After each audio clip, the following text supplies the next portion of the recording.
No need na. Pera lang niya hingin ko. I don't care if he's married. Ayan. Wala daw siyang pakialam kung married si Pakistani. Ang mahalaga ay binibigyan siya ng pera. O ganyan ang pananaw ni Madam sa buhay. Kung ganyan ang pananaw mo sa buhay, Madam, ay bahala ka sa buhay mo. Ay matanda ka na. Sino ba ako para pakialaman ka? Ano? Pero sa ganyan kasi, hindi ko naman sinasabi na Pilipino lang ang ganyan. Kasi ngayon din, marami na rin ibang lahi na ganyan, na namemera. May mga Pakistani na rin na ganyan, may Indiano, may iba-ibang lahi, kahit ano pang lahi, may mga ganyan na. May Pinoy nga rin, di ba, na ganyan. Ay kayo, kung ganyan ang pananaw niyo sa buhay, ay bahala kayo sa buhay niyo. Hintayin niyo, takot kayo sa karma. Hindi, joke lang. Hindi, kung ganyan pananaw niyo, bahala kayo. Baka sabihin niyo nun, ba't nakikialam ako sa inyo eh, pakialaman ko buhay ko. Bahala kayo kung ganyan ang pananaw niyo sa buhay, ha? Kung diyan kayo liligaya. Meron pa sa akin nagsasabi ay, Madam, okay lang na may asawa siya. Uuwi lang naman siya sa kanila. Every 2 years, isang buwan lang, sa akin 23 months. Dito kami sa UAE, okay lang. Dito lang naman sa UAE kami ganun, magkarelasyon eh. Bahala kayo kung ganyan ang pag-iisip nyo, ha? Eh, siguraduhin nyo man lang sana na kayo din ay walang asawa sa Pinas. Kasi, naku, kawawa din mga asawa nyo sa Pinas. Sa tutulay, paano kung ganunin din kayo ng asawa nyo? Eh, sa bagay, tuwan nyo, ano, di maghiwala eh, kape, kasi malakas loob eh, ano. Bahala kayo sa mga buhay nyo, mga madam. Sana nga eh, totoo kayong maligaya sa mga ganyang pinagagawa nyo, ano. Sana nga eh, nakakatulog kayo ng mga sa bagay, marami kang pera, makatulog ka talaga mahimbing yan. Anong konsensya? Kayo bahala kayo, matatanda na kayo. Kung ganyan ang pananaw niyo sa buhay, ay bahala kayo sa buhay niyo. Puro bahala na lang sinasabi ko. Ay, baka sabihin niyo kasi, pakailamera ako, ganyan ganito. Yung iba sa UAE, hindi ko masisi. Pero masisi ko rin. Kasi yung iba, ang liliit na sahod.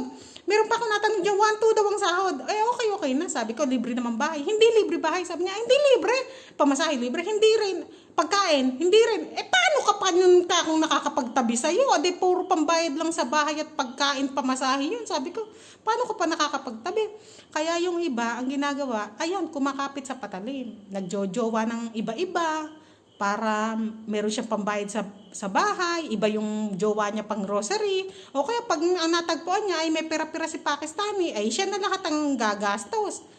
Yung iba kasi maraming jowa, iba-iba. Yung iba naman, nag-i-stay lang sa isa, lalo na kung pogi, kung pogi na. Hindi, kung kaya, siguro ibigay na lahat, ano. Eh, depende. Yung iba kasi kapit patalim, pero yung iba talagang landi na lang. Ay, pogi ito. Hindi, pwede ka na, libre ka. Ganun eh, yung iba, sa totoo lang, ano. Yung iba, pogi, pag pangit, magbayad ka. O, hindi ko to gawain, ha. May mga kakilala lang kasi kung ganito, may mga, kasi, nag-stay din ako nun sa kami, mga nakakwentuhan nga ako na tanang buhay nila, ganun. O, ganyan kasi. Yung iba naman, yung, kunwari, yung may mga edad siguro na may nagkagusto sa kanilang Pakistani na medyo bata, ay, may asim pa pala ako. Kaya sila natutuwa, ay, hindi ko akalain na may mai-inlove pa pala sa akin kahit ganito edad ko. O kaya siguro yung iba, ay, sige, o, payag na ako maging second wife o third wife o kahit na dito lang tayo sa abroad. Marami, may mga kilala rin akong ganyan. Jowa sila. Alam nila na mag-aasawa yung jowa nila sa bansa ng jowa nila. Alam nila na hindi sila pang matagalan. Pero okay na sa kanila. Sabi nga nila, i-enjoy na lang daw nila habang ando sila sa abroad. Eh kung ganyan ang pag-iisip nyo, kung diyan kayo masaya, ay suportahan na ka. Ay bahala ka kayo sa buhay nyo. Eh ako kasi sa totoo lang, kami ng mag-asawa, dati na magjowa pa lang kami ni Adil. Gusto ko na hiwalayin si Adil kasi nga lagi kami nag-aaway. Dati kahit magjowa pa lang nung nagpunta akong Dubai. Lagi kami nag-aaway. Ewan ko ba, basta lagi kami nag-aaway. Gusto ko nang hiwalayin si Adil. Pero alam niyo kung ano ang naiisip ko?